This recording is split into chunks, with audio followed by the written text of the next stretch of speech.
Well, pretty soon here, Linda and I are going to be venturing off, and we will be dropping food at your doorstep.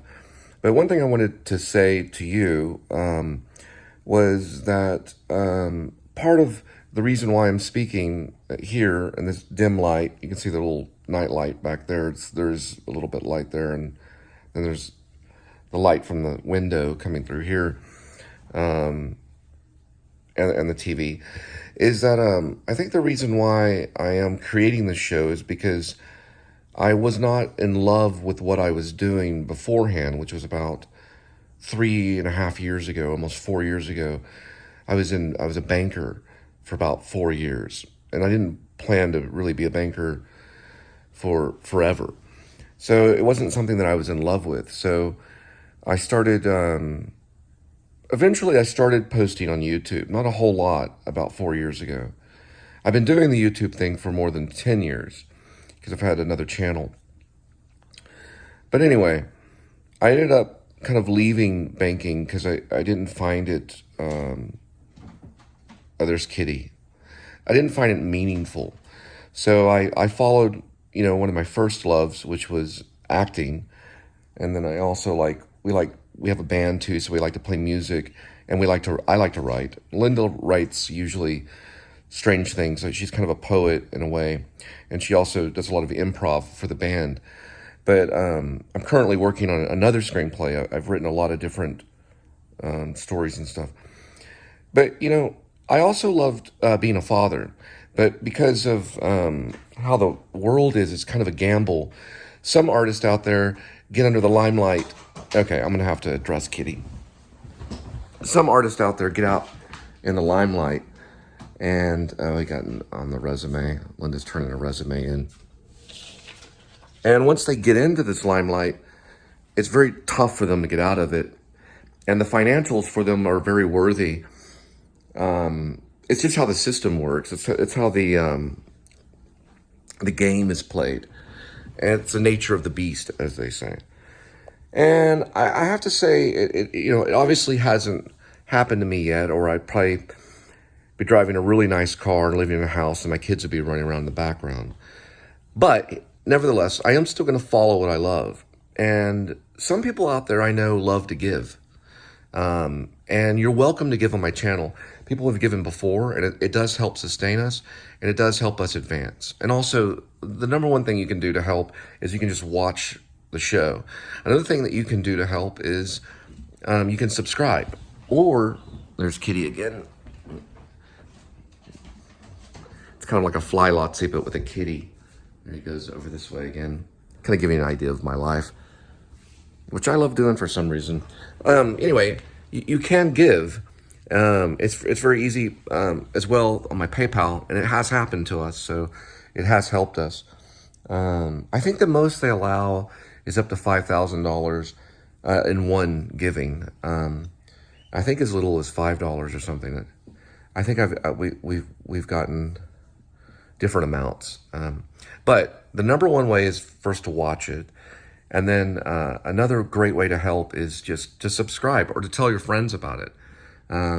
It's kind of an ongoing documentary style show. I try not to hide too much, and I try to conceal what I think is unnecessary. I don't think anything in this life is unnecessary. But yeah, I guess my message in this is that you should follow what you love. If you find something that makes you laugh, or you find something that makes you happy or smile, which, man, after I'm done with doing my shows and I go back home and I get under the blankets, there goes Kitty again, and I have to control Kitty from not getting up on the printer. I know, Kitty. I gotta get back up again. This monologue has a lot to do with getting up and down. Come on, Kitty, let's just finish it together.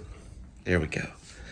So after I get home and I get my blanket on, I used to be this way as a kid. Just kind of do things under the blanket with a flashlight and color and tell stories and things like that. And we all kind of did that. And he's bitey. Here we go. It's okay, Kitty. Let him run down that way. He's a masculine cat.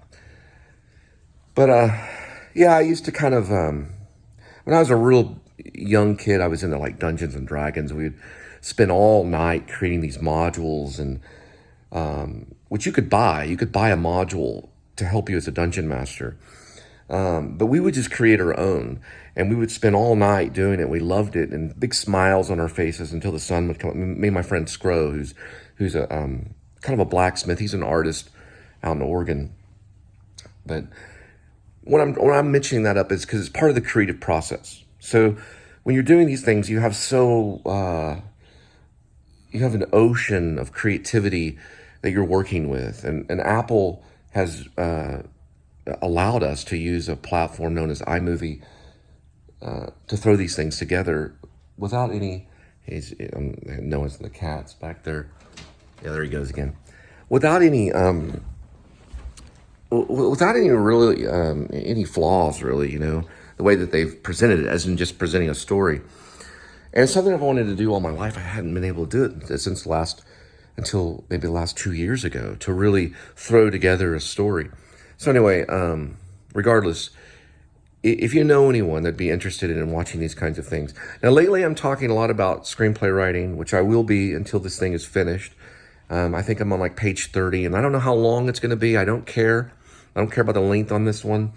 It was originally a novel called Escape from Maine, and I'm putting it down in screenplay form, so I'm finding new things that are from memory that I'm adding into the script, and so I'm trying to get it polished together.